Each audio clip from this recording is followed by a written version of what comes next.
Hello, dear wanderers. I'm Phoenix, and tonight we're setting off on a gentle journey through the legends of Irish mythology and folklore. So close your eyes, take a deep breath, and let the day's worries melt away. Together, we'll step into a world of ancient magic, timeless heroes, and whispering forests. Let the stories carry you to a place of wonder where you can drift off peacefully, surrounded by the soothing mysteries of Ireland's past. Relax, unwind, and join me as we explore these enchanting tales. There was a king in Desmond whose name was Coluath O'Hara, and he had 3 daughters. On a time when the king was away from home, the eldest daughter took a thought that she'd like to be married. So she went up in the castle, put on the cloak of darkness which her father had, and wished for the most beautiful man under the sun as a husband for herself. She got her wish, for scarcely had she put off the cloak of darkness when there came, in a golden coach with 4 horses, 2 black and 2 white, the finest man she had ever laid eyes on, and took her away. When the second daughter saw what had happened to her sister, she put on the cloak of darkness, and wished for the next best man in the world as a husband. She put off the cloak, and straightway there came, in a golden coach with 4 black horses, a man nearly as good as the first, and took her away. The third sister put on the cloak and wished for the best white dog in the world.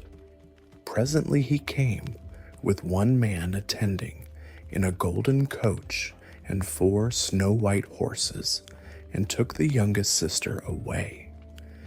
When the king came home, the stable boy told him what had happened while he was gone. He was enraged beyond measure when he heard that his youngest daughter had wished for a white dog and gone off with him. When the first man brought his wife home, he asked, "In what form will you have me in the daytime?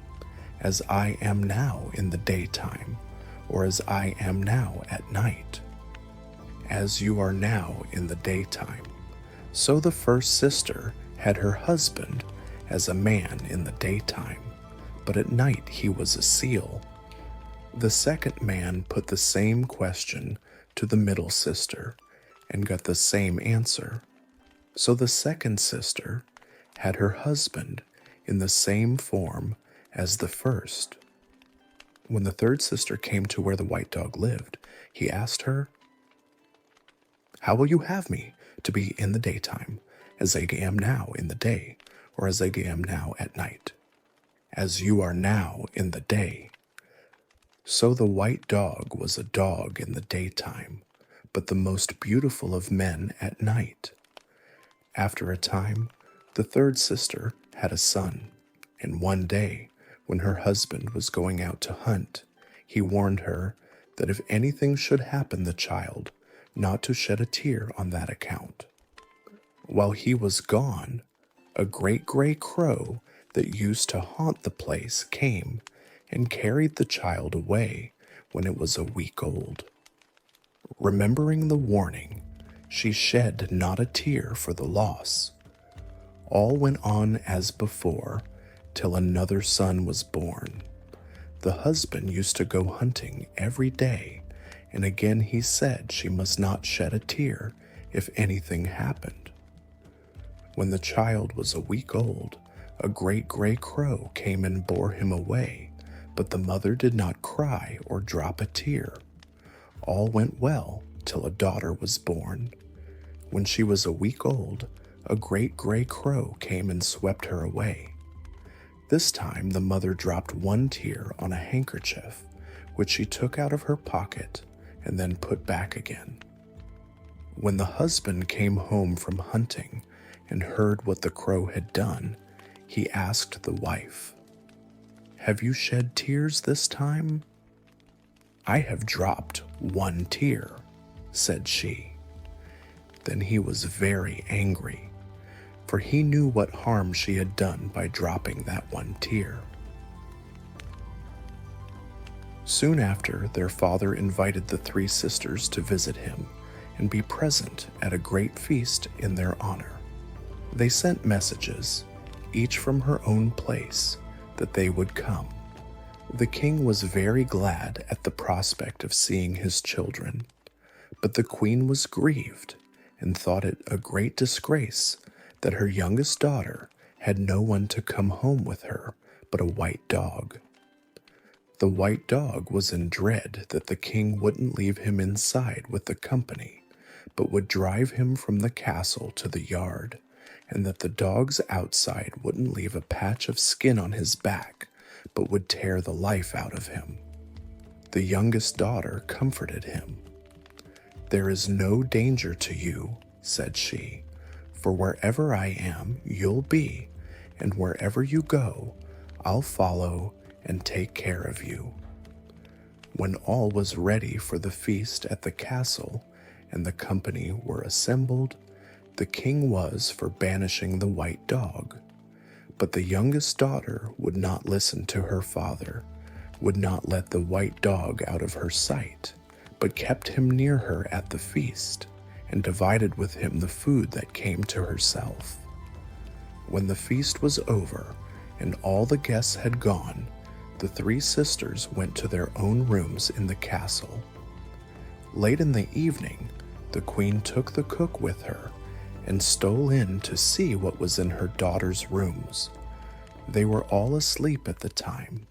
What should she see by the side of her youngest daughter but the most beautiful man she had ever laid eyes on?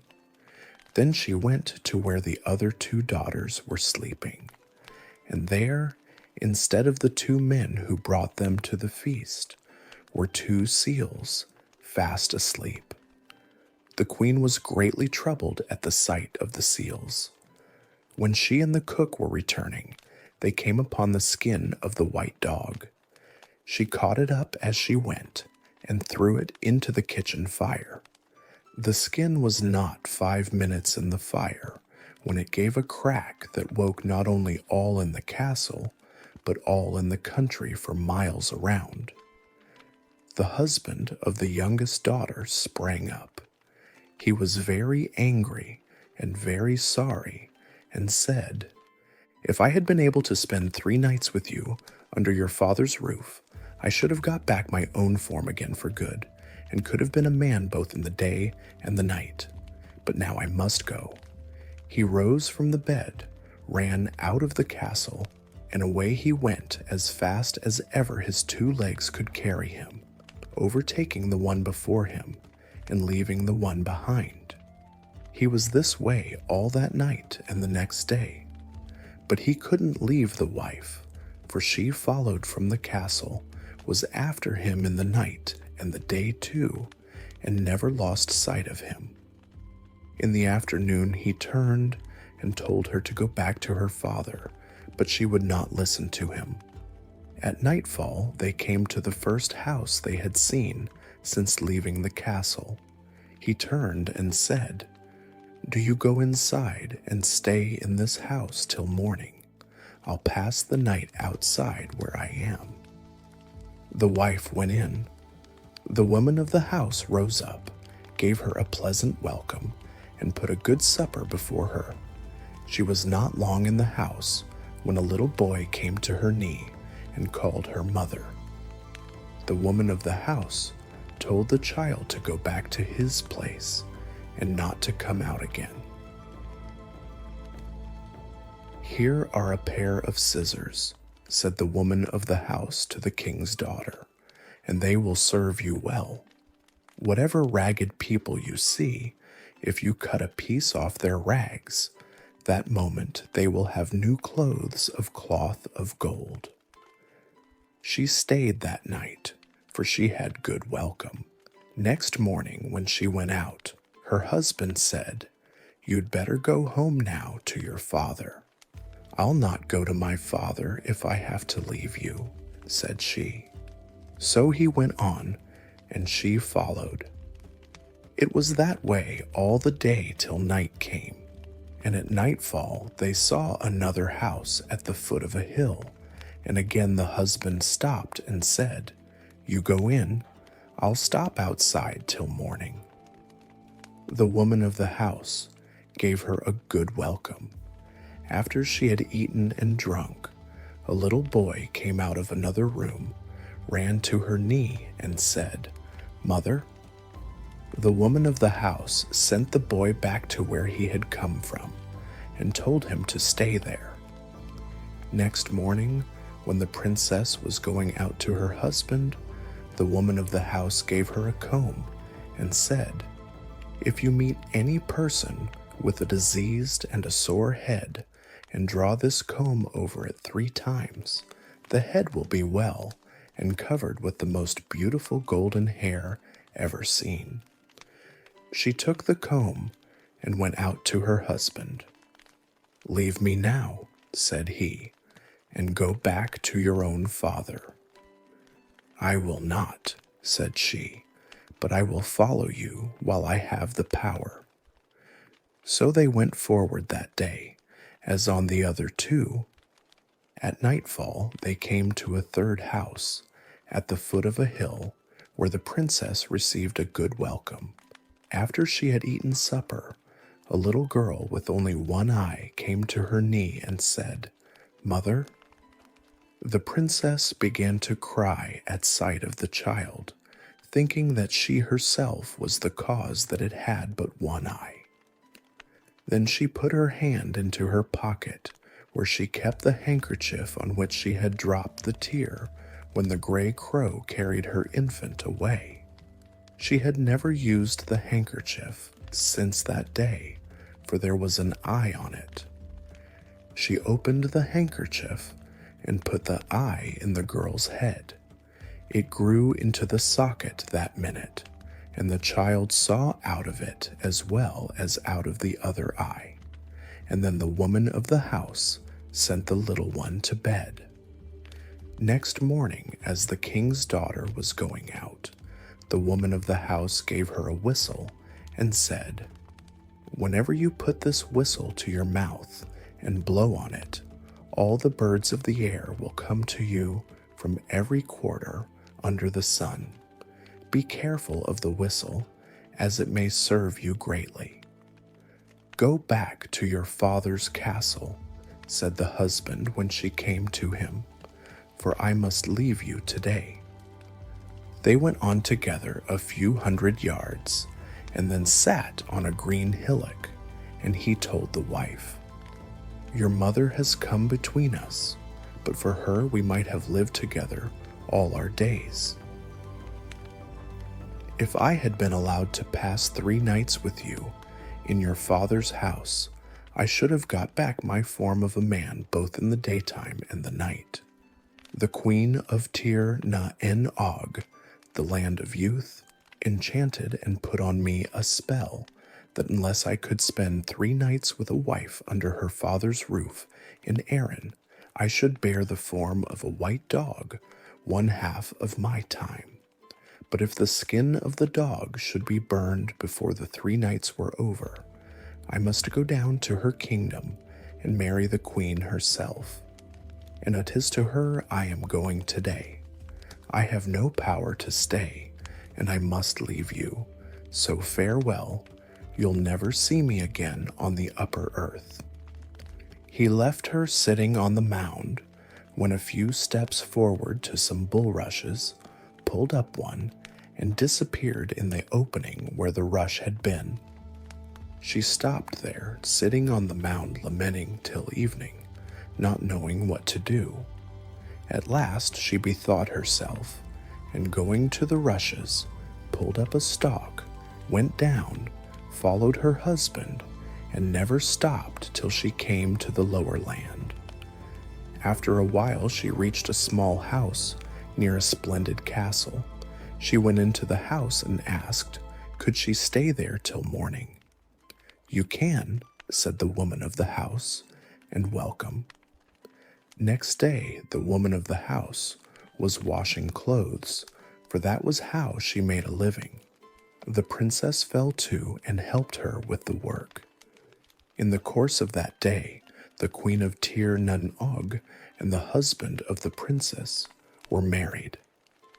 Near the castle, and not far from the washerwoman's, lived a henwife with two ragged little daughters.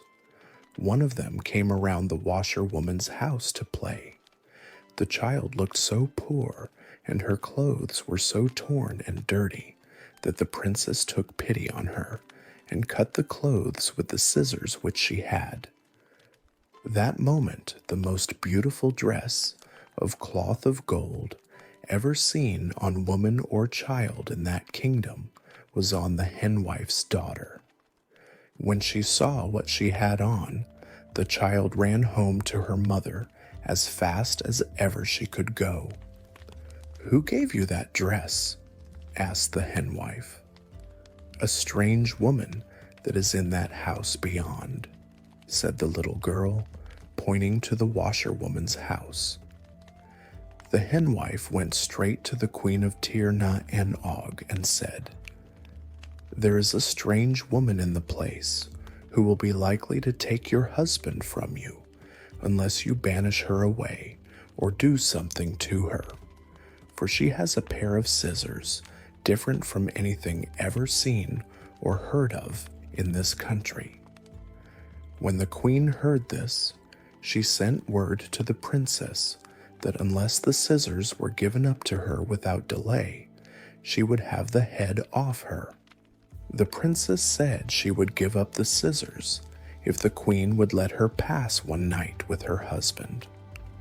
The queen answered that she was willing to give her the one night. The princess came and gave up the scissors and went to her own husband, but the queen had given him a drink, and he fell asleep and never woke till after the princess had gone in the morning. Next day, another daughter of the henwife went to the washerwoman's house to play. She was wretched looking, her head being covered with scabs and sores. The princess drew the comb 3 times over the child's head, cured it, and covered it with beautiful golden hair. The little girl ran home and told her mother how the strange woman had drawn the comb over her head, cured it, and given her beautiful golden hair. The henwife hurried off to the queen and said, "That strange woman has a comb with wonderful power to cure and give golden hair, and she'll take your husband from you unless you banish her or take her life." The queen sent word to the princess that unless she gave up the comb, she would have her life. The princess returned his answer that she would give up the comb if she might pass one night with the queen's husband. The queen was willing and gave her husband a draught as before. When the princess came, he was fast asleep and did not waken till after she had gone in the morning. On the 3rd day, the washerwoman and the princess went out to walk, and the first daughter of the henwife with them. When they were outside the town, the princess put the whistle to her mouth and blew. That moment the birds of the air flew to her from every direction in flocks. Among them was a bird of song and new tales. The princess went to one side with the bird. "What means can I take," asked she, "against the queen to get back my husband? Is it best to kill her, and can I do it?" "It is very hard," said the bird, "to kill her. There is no one in all Tir Na En Og who is able to take her life but her own husband. Inside a holly tree in front of the castle is a wether, in the wether a duck, in the duck an egg, and in that egg is her heart and life. No man in Tir Na En Og can cut that holly tree but her husband." The princess blew the whistle again. A fox and a hawk came to her. She caught and put them into 2 boxes, which the washerwoman had with her, and took them to her new home. When the henwife's daughter went home, she told her mother about the whistle. Away ran the henwife to the queen and said, "That strange woman has a whistle that brings together all the birds of the air, and she'll have your husband yet, unless you take her head." "I'll take the whistle from her anyhow," said the queen. So she sent for the whistle. The princess gave answer that she would give up the whistle if she might pass one night with the queen's husband. The queen agreed and gave him a draught as on the other nights. He was asleep when the princess came and when she went away. Before going, the princess left a letter with his servant for the queen's husband, in which she told how she had followed him to Tir na en Og, and had given the scissors, the comb, and the whistle to pass 3 nights in his company, but had not spoken to him because the queen had given him sleeping draughts. That the life of the queen was in an egg, the egg in a duck, the duck in a wether, the wether in a holly tree in front of the castle, and that no man could split the tree but himself. As soon as he got the letter, the husband took an axe and went to the holly tree. When he came to the tree, he found the princess there before him, having the 2 boxes with the fox and the hawk in them. He struck the tree a few blows. It split open, and out sprang the wether. He ran scarce 20 perches before the fox caught him. The fox tore him open, then the duck flew out. The duck had not flown 15 perches when the hawk caught and killed her, smashing the egg. That instant the queen of Tir na en Og died. The husband kissed and embraced his faithful wife. He gave a great feast, and when the feast was over, he burned the henwife with her house, built a palace for the washerwoman, and made his servant secretary. They never left Tir na en Og, and are living there happily now, and so may we live here.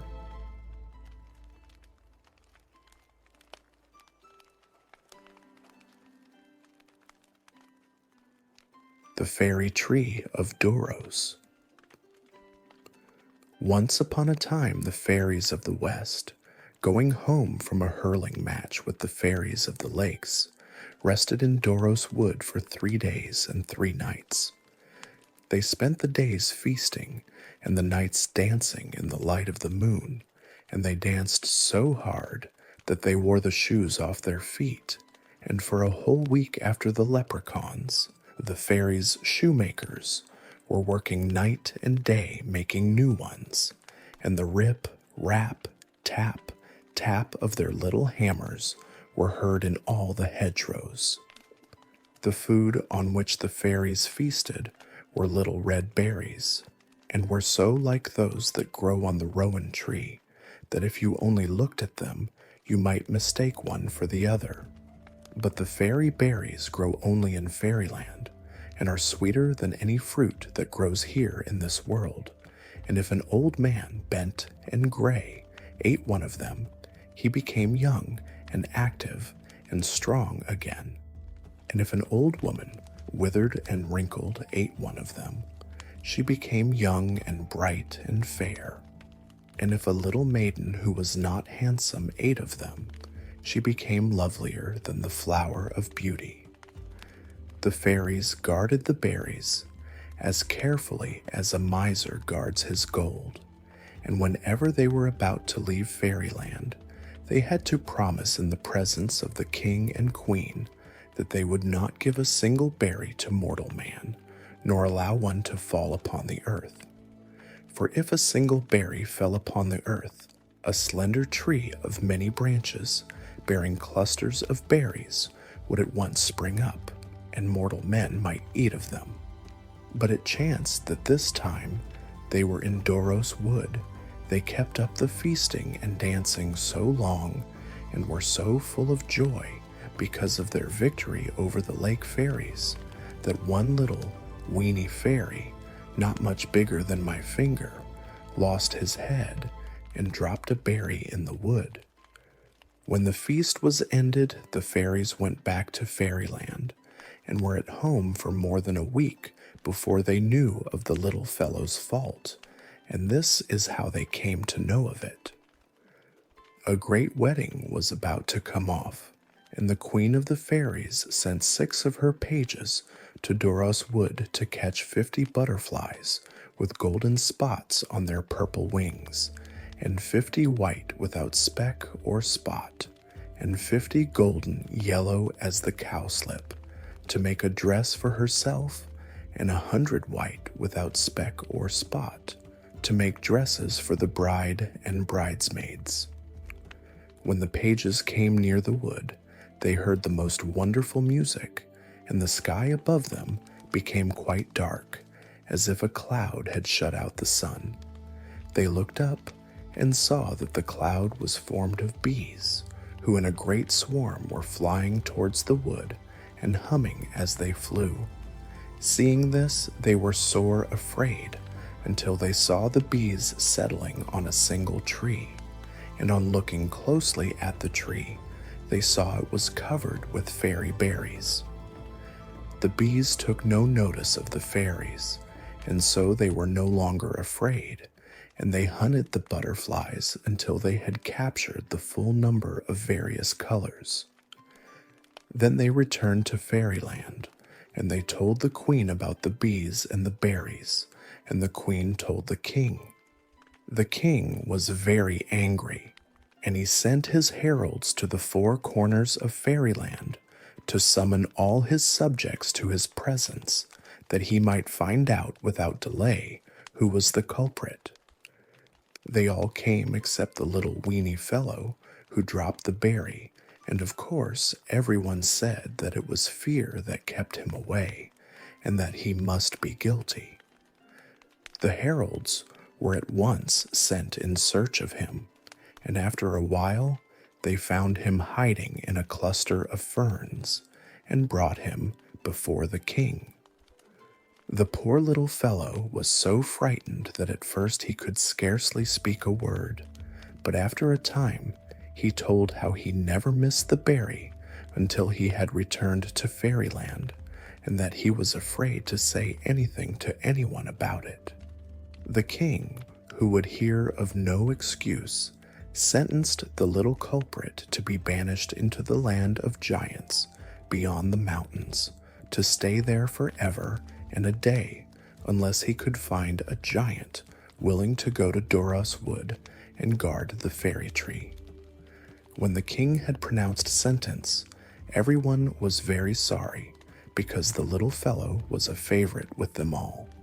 No fairy harper upon his harp, or piper upon his pipe, or fiddler upon his fiddle could play half so sweetly as he could play upon an ivy leaf. And when they remembered all the pleasant moonlit nights on which they had danced to his music, and thought that they should never hear or dance to it any more, their little hearts were filled with sorrow.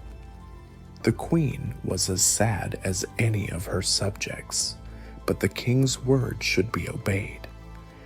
When the time came for the little fellow to set out into exile, the queen sent her head page to him with a handful of berries. These the queen said he was to offer to the giants, and say at the same time that the giant who was willing to guard the tree could feast on berries just as sweet from morn till night.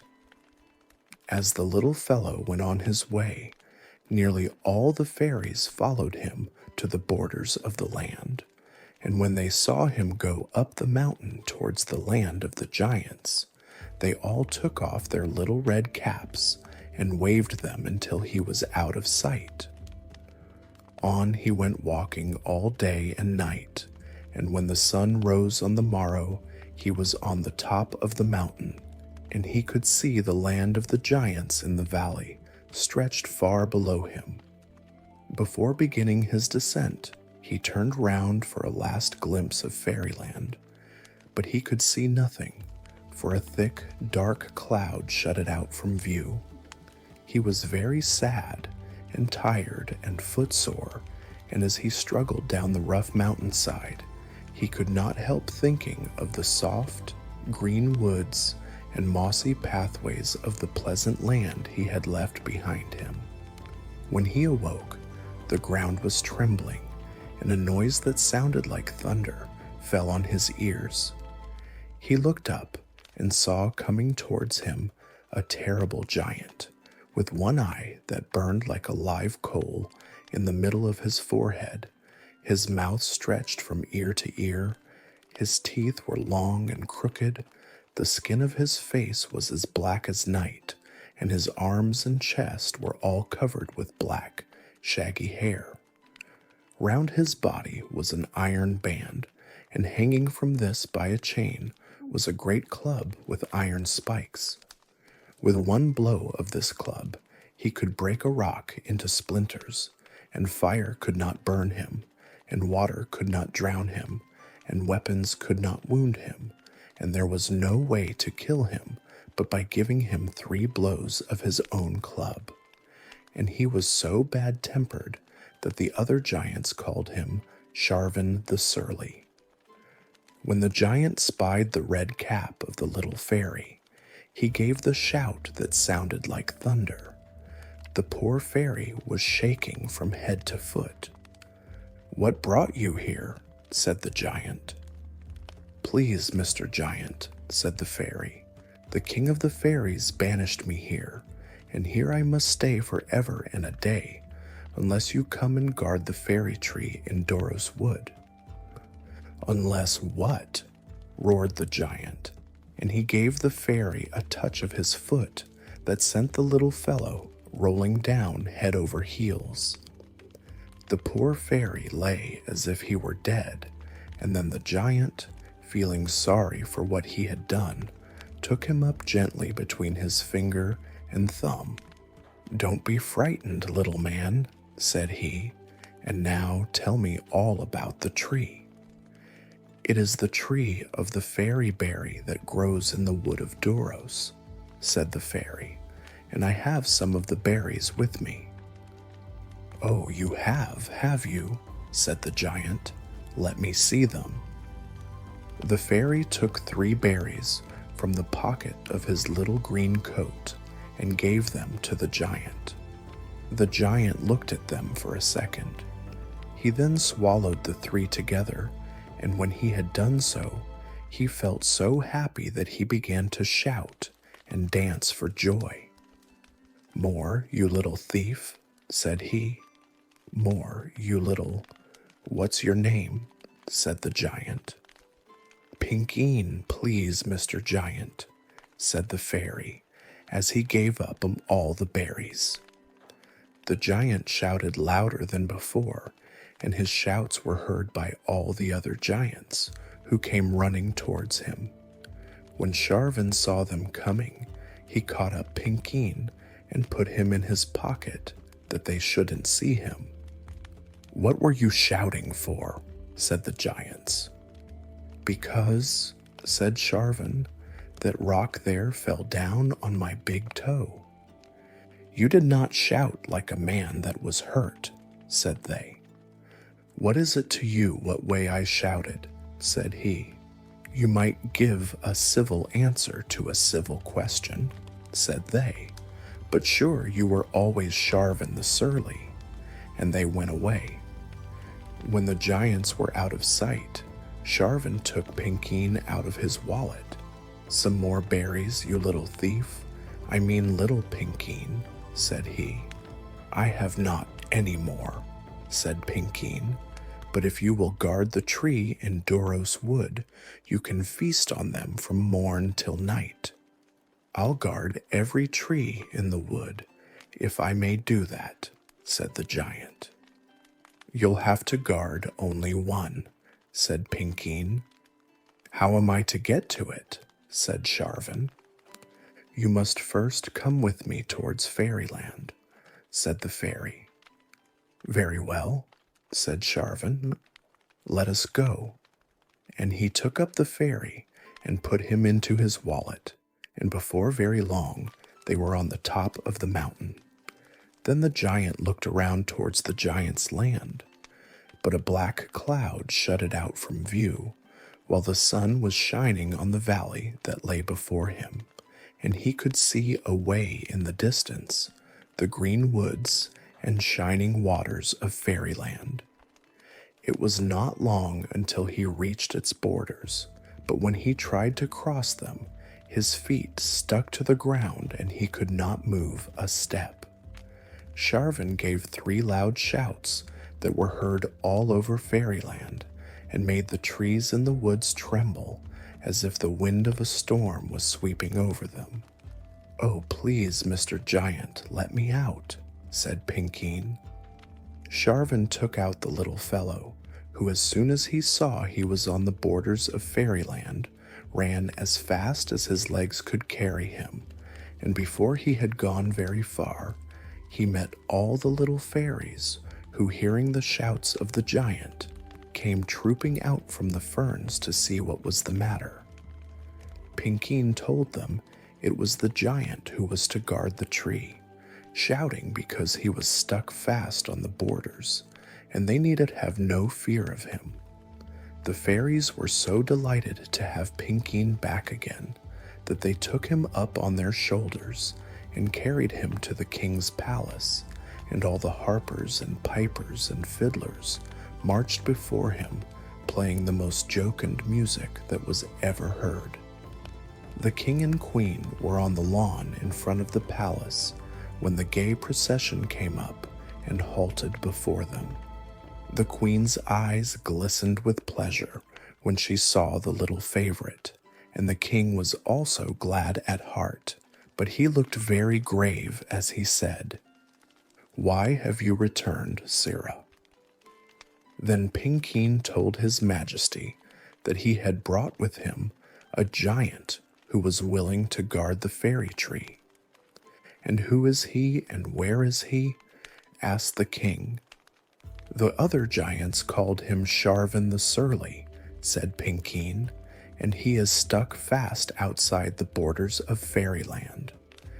"It is well," said the king. "You are pardoned."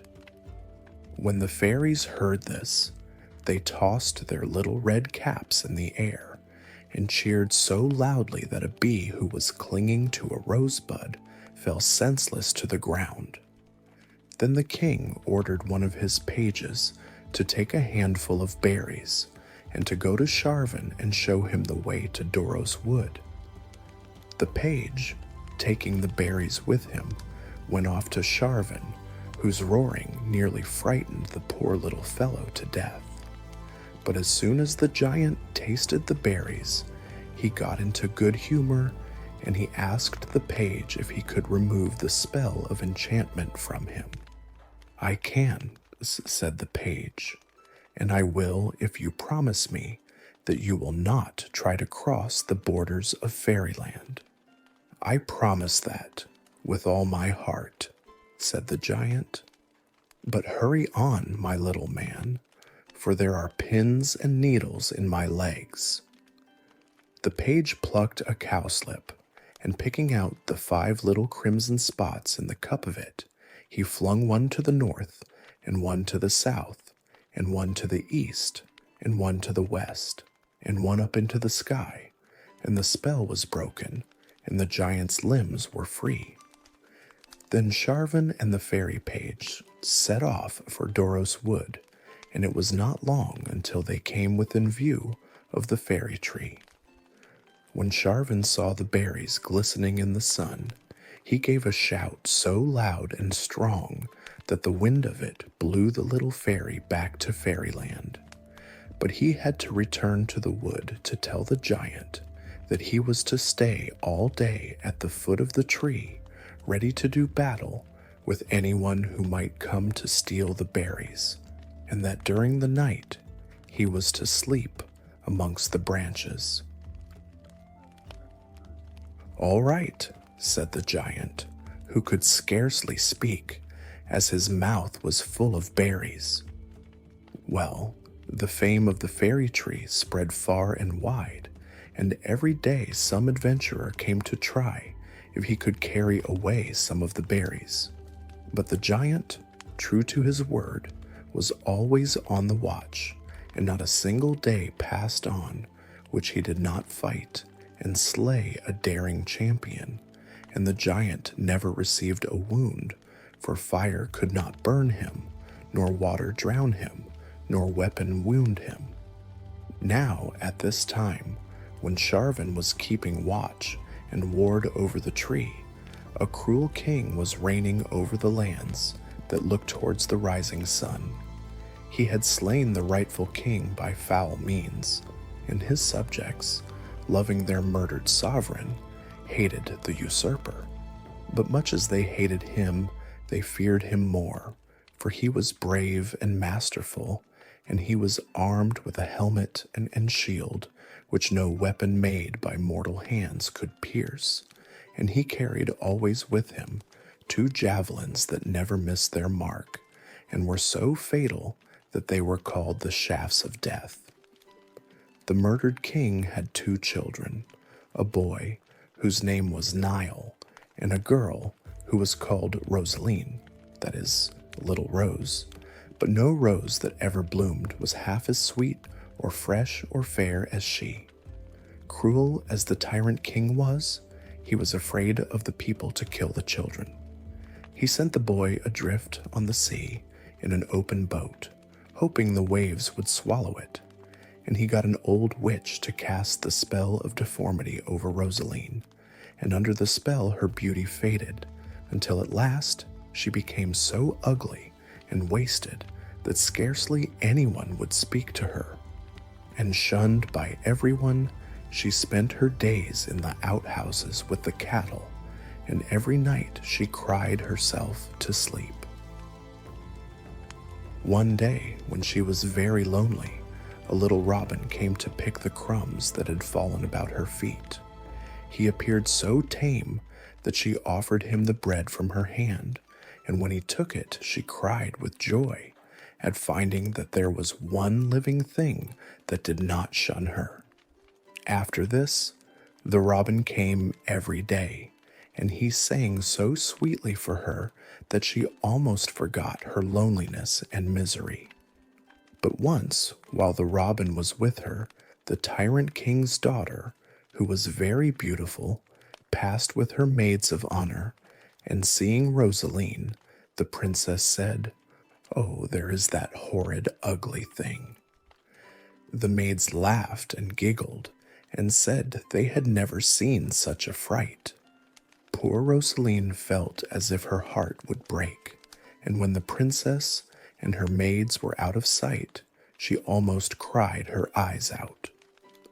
When the robin saw her crying, he perched on her shoulder and rubbed his little head against her neck and chirruped softly in her ear, and Rosaline was comforted, for she felt she had at least one friend in the world, although it was only a little robin.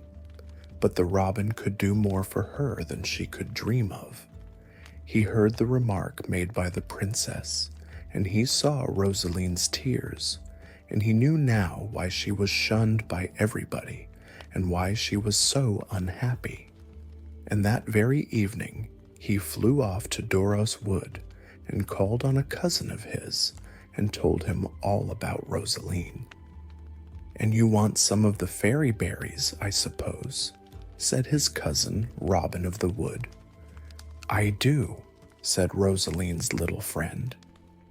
"Ah," said Robin of the Wood, "times have changed since you were here last.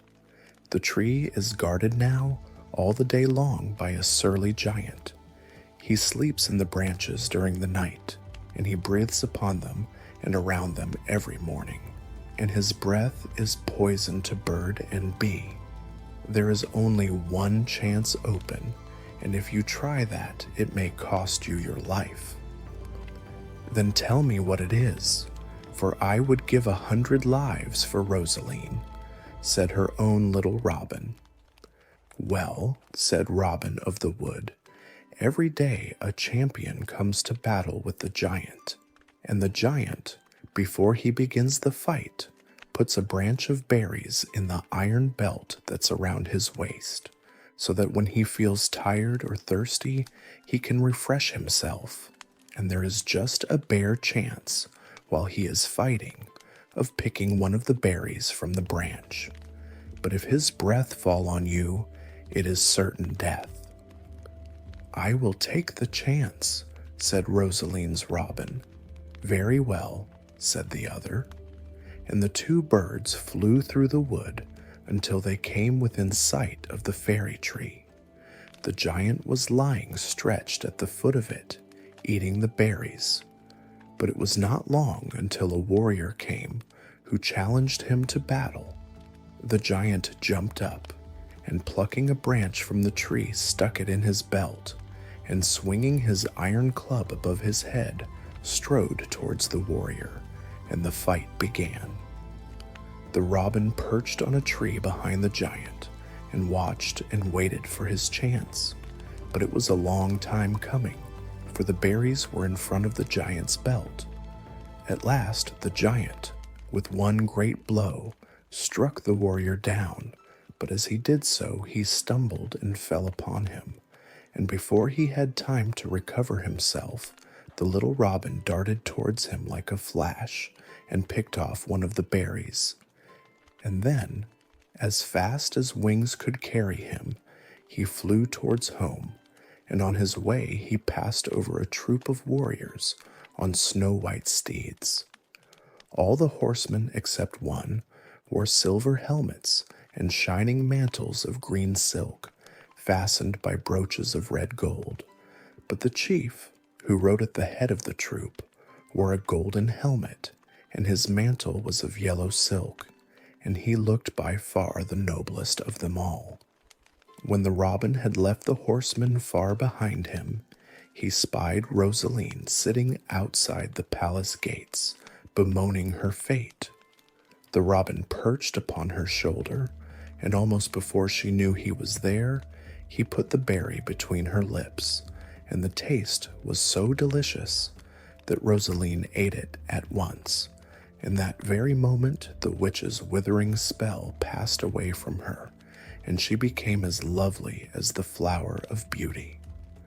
Just then, the warriors on the snow-white steeds came up, and the chief with the mantle of yellow silk and the golden helmet leapt from his horse, and bending his knee before her, said, "Fairest of all fair maidens, you are surely the daughter of the king of these realms, even though you are without the palace gates, unattended, and wear not royal robes.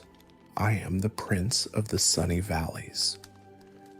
"Daughter of a king I am," said Rosaline, "but not of the king who rules these realms." And saying this, she fled, leaving the prince wondering who she could be. The prince then ordered his trumpeters to give notice of his presence outside the palace, and in a few moments the king and all his nobles came out to greet the prince and his warriors and give them welcome. That night a great feast was spread in the banquet hall, and the prince of the sunny valleys sat by the king, and beside the prince sat the king's beautiful daughter, and then in due order sat the nobles of the court and the warriors who had come with the prince, and on the wall behind each noble and warrior his shield and helmet were suspended, flashing radiance through the room. During the feast, the prince spoke most graciously to the lovely lady at his side, but all the time he was thinking of the unknown beauty he had met outside the palace gates, and his heart longed for another glimpse of her. When the feast was ended, and the jeweled drinking cups had gone merrily around the table, the bards sang to the accompaniment of harps the courtship of the Lady Eimer, and as they pictured her radiant beauty outshining that of all her maidens, the prince thought that fair as Lady Eimer was, there was one still fairer. When the feast was ended, the king asked the prince what brought him into his realms.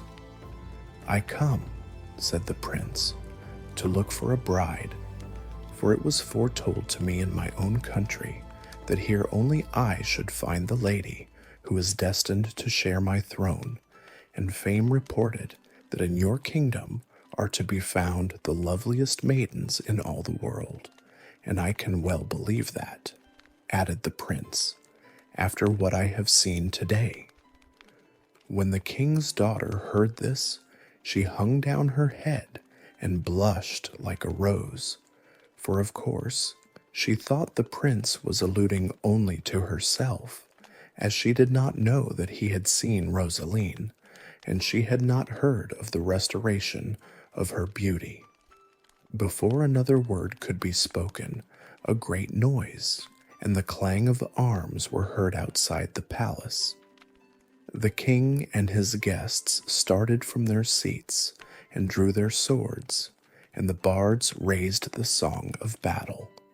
But their voices were stilled and their harps silenced when they saw at the threshold of the banquet hall a battle champion, in whose face they recognized the features of their murdered king. "'Tis Niall come back to claim his father's throne," said the chief bard. "Long live Niall!" "Long live Niall!" answered all the others. The king, white with rage and amazement, turned to the chiefs and nobles of his court and cried out, "Is there none loyal enough to drive that intruder from the banquet hall?" But no one stirred, and no answer was given. Then the king rushed forward alone, but before he could reach the spot where Niall was standing, he was seized by a dozen chiefs and at once disarmed. During this scene, the king's daughter had fled frightened, but Rosaline, attracted by the noise, and hearing her brother's name and the cheers which greeted it, had entered the banquet hall unperceived by anyone. But when her presence was discovered, every eye was dazzled with her beauty. Niall looked at her for a second, wondering if the radiant maiden before him could be the little sister he had been separated from for so many years. In another second, she was clasped in his arms. Then the feast was spread again, and Niall told the story of his adventures. And when the prince of the Sunny Valley asked for the hand of Rosaline, Niall told his lovely sister to speak for herself. With downcast eyes and smiling lips, she said, "Yes." And that very day was the gayest and brightest wedding that ever took place, and Rosaline became the prince's bride.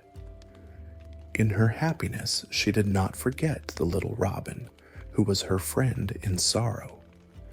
She took him home with her to sunny valleys, and every day she fed him with her own hands, and every day he sang for her the sweetest songs that were ever heard in Lady's Bower.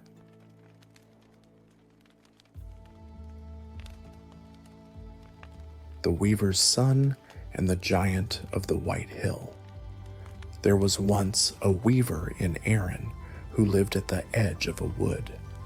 And on a time when he had nothing to burn, he went out with his daughter to get faggots for the fire. They gathered 2 bundles and were ready to carry them home, when who should come along but a splendid-looking stranger on horseback. And he said to the weaver, "My good man, will you give me that girl of yours?" "Indeed, then I will not," said the weaver. "I'll give you her weight in gold," said the stranger, and he put out the gold there on the ground. So the weaver went home with the gold, and without the daughter. He buried the gold in the garden, without letting his wife know what he had done. When she asked, "Where is our daughter?" the weaver said, "I sent her on an errand to a neighbor's house for things that I want." Night came, but no sight of the girl. The next time he went for faggots, the weaver took his second daughter to the wood, And when they had 2 bundles gathered and were ready to go home, a second stranger came on horseback, much finer than the first, and asked the weaver would he give him his daughter. "I will not," said the weaver. "Well," said the stranger, "I'll give you her weight in silver if you'll let her go with me." And he put the silver down before him. The weaver carried home the silver and buried it in the garden with the gold, and the daughter went away with the man on horseback. When he went again to the wood, the weaver took his third daughter with him. And when they were ready to go home, a third man came on horseback, gave the weight of the third daughter in copper, and took her away.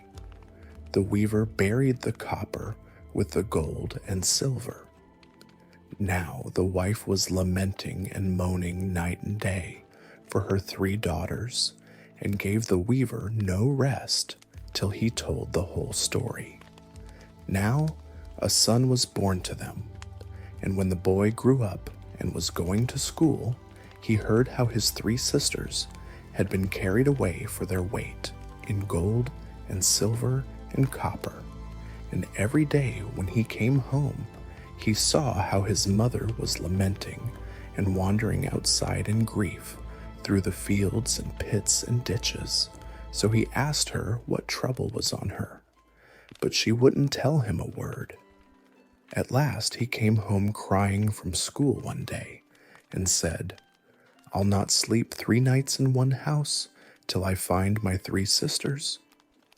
Then he said to his mother, "Make me 3 loaves of bread, mother, for I am going on a journey." Next day he asked, had she the bread ready? She said she had, and she was crying bitterly all the time.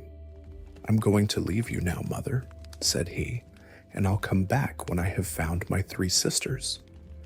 He went away and walked on till he was tired and hungry, and then he sat down to eat the bread that his mother had given him, when a red-haired man came up and asked him for something to eat. "Sit down here," said the boy. He sat down, and the 2 ate till there was not a crumb of the bread left. The boy told of the journey he was on. Then the red-haired man said, "There may not be much use in your going, but here are 3 things that'll serve you: the sword of sharpness, the cloth of plenty, and the cloak of darkness. No man can kill you while that sword is in your hand, and whenever you are hungry or dry, all you have to do is to spread the cloth and ask for what you'd like to eat or drink, and it will be there before you.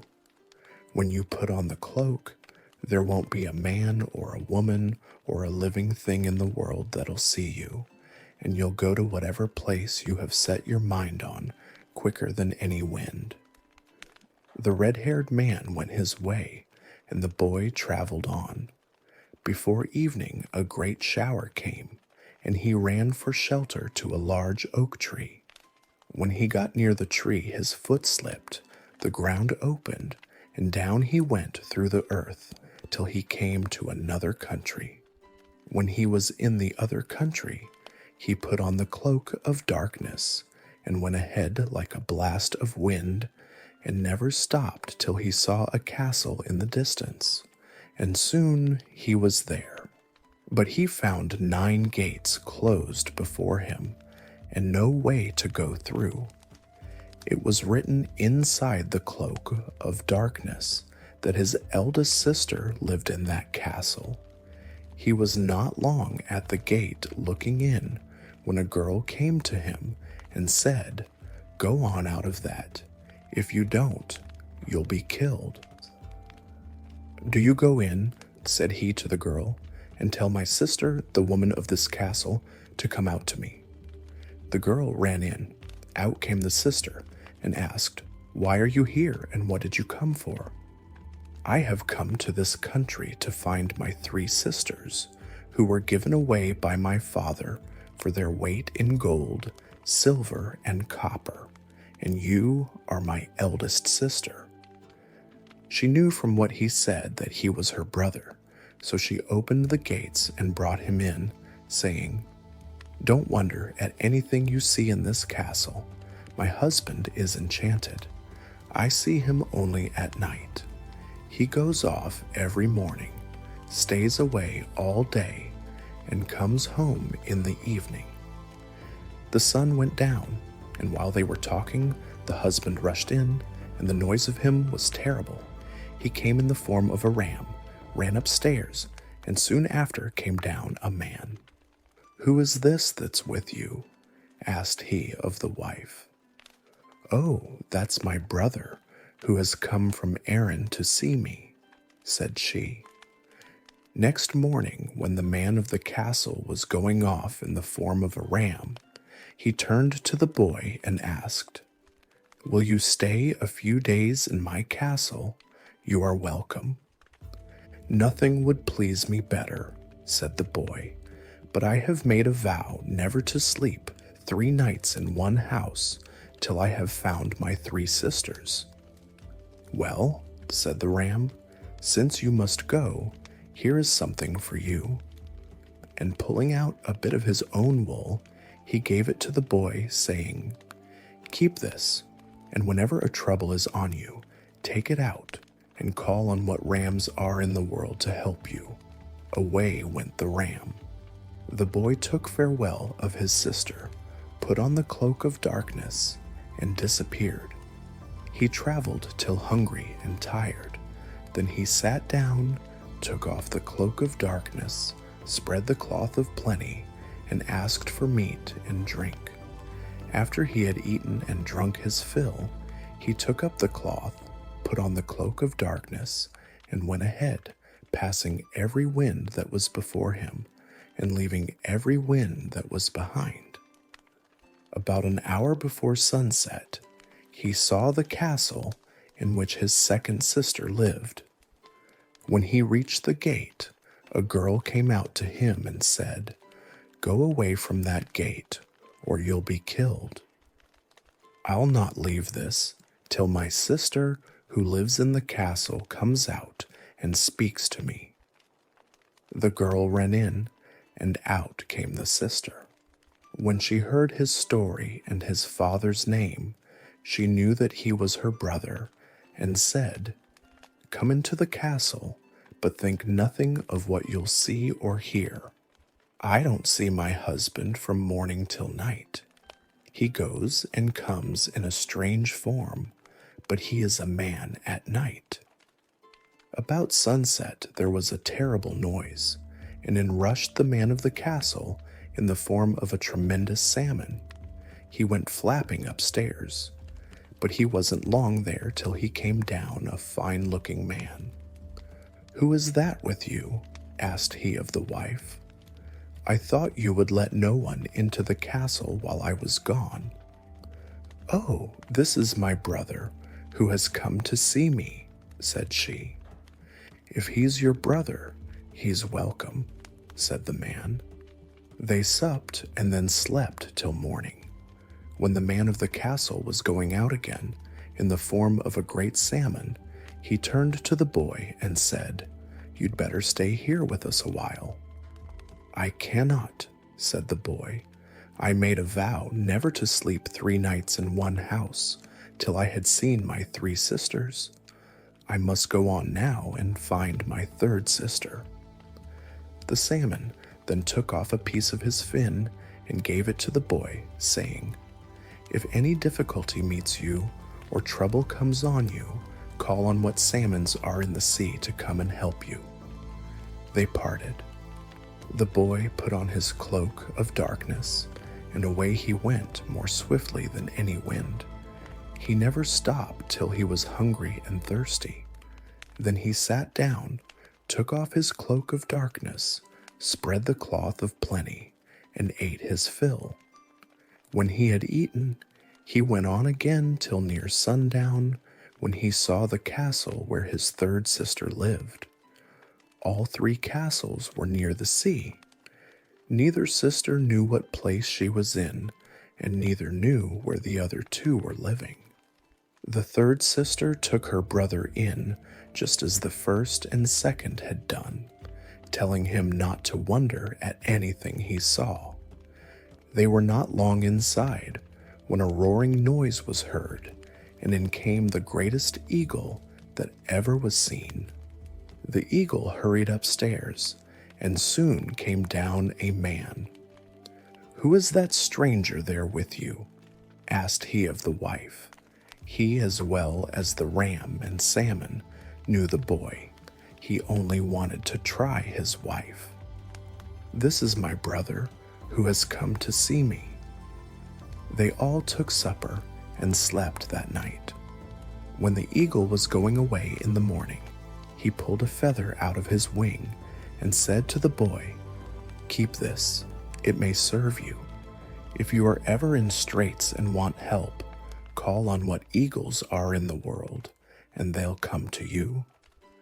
There was no hurry now, for the third sister was found, and the boy went upstairs with her to examine the country all around and to look at the sea. Soon he saw a great white hill, and on the top of the hill a castle. "In that castle on the white hill beyond," said the sister, "lives a giant who stole from her home the most beautiful young woman in the world.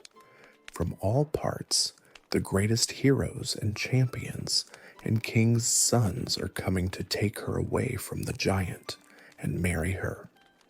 There is not a man of them all who is able to conquer the giant and free the young woman, but the giant conquers them, cuts their heads off, and then eats their flesh. When he has picked the bones clean, he throws them out, and the whole place around the castle is white with the bones of the men that the giant has eaten." "I must go," said the boy, "to that castle to know can I kill the giant and bring away the young woman." So he took leave of his sister, put on the cloak of darkness, took his sword with him, and was soon inside the castle. The giant was fighting with champions outside. When the boy saw the young woman, he took off the cloak of darkness and spoke to her. "Oh," said she, "what can you do against the giant? No man has ever come to this castle without losing his life. The giant kills every man, and no one has ever come here so big that the giant did not eat him at one meal." "And is there no way to kill him?" asked the boy. "I think not," said she. "Well, if you'll give me something to eat, I'll stay here, and when the giant comes in, I'll do my best to kill him, but don't let on that I am here." Then he put on the cloak of darkness, and no one could see him. When the giant came in, he had the bodies of 2 men on his back. He threw down the bodies and told the young woman to get them ready for his dinner. Then he snuffed around and said, "There's someone here. I smell the blood of an Aaroniac." "I don't think you do," said the young woman. "I can't see anyone." "Neither can I," said the giant, "but I smell a man." With that, the boy drew his sword, and when the giant was struck, he ran in the direction of the blow to give one back. Then he was struck on the other side. They were at one another this way, the giant and the boy with the cloak of darkness on him, till the giant had 50 wounds and was covered with blood. Every minute he was getting a slash of a sword, but never could give one back. At last he called out, "Whoever you are, wait till tomorrow, and I'll face you then." So the fighting stopped, and the young woman began to cry and lament as if her heart would break when she saw the state the giant was in. "Oh, you'll be with me no longer. You'll be killed now. What can I do alone without you?" And she tried to please him and washed his wounds. "Don't be afraid," said the giant. "This one, whoever he is, will not kill me, for there is no man in the world that can kill me." Then the giant went to bed and was well in the morning. Next day the giant and the boy began in the middle of the forenoon and fought till the middle of the afternoon.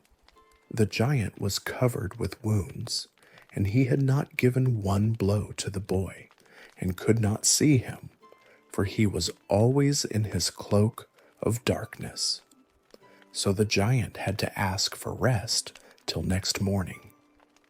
While the young woman was washing and dressing the wounds of the giant, she cried and lamented all the time, saying, "What'll become of me now? I'm afraid you'll be killed this time, and how can I live here without you?" "Have no fear for me," said the giant. "I'll put your mind at rest. In the bottom of the sea is a chest locked and bound. In that chest is a duck, in the duck an egg, and I never can be killed unless someone gets the egg from the duck in the chest at the bottom of the sea and rubs it on the mole that is under my right breast." While the giant was telling this to the woman to put her mind at rest, who should be listening to the story but the boy in the cloak of darkness? The minute he heard of the chest in the sea, he thought of the salmons. So off he hurried to the seashore, which was not far away.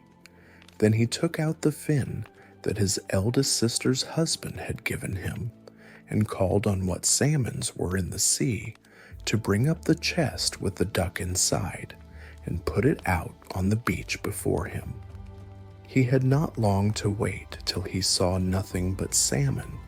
The whole sea was covered with them, moving to land, and they put the chest out on the beach before him. But the chest was locked and strong. How could he open it? He thought of the rams, and taking out the lock of wool, said, "I want what rams are in the world to come and break open this chest." That minute the rams of the world were running to the seashore, each with a terrible pair of horns on him, and soon they battered the chest to splinters. Out flew the duck, and away she went over the sea. The boy took out the feather and said, "I want what eagles are in the world, to get me the egg from that duck."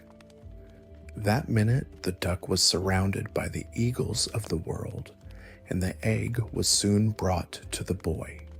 He put the feather, the wool, and the fin in his pocket, put on the cloak of darkness, and went to the castle on the white hill, and told the young woman, when she was dressing the wounds of the giant again, to raise up his arm.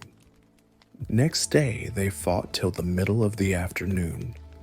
The giant was almost cut to pieces, and called for a cessation.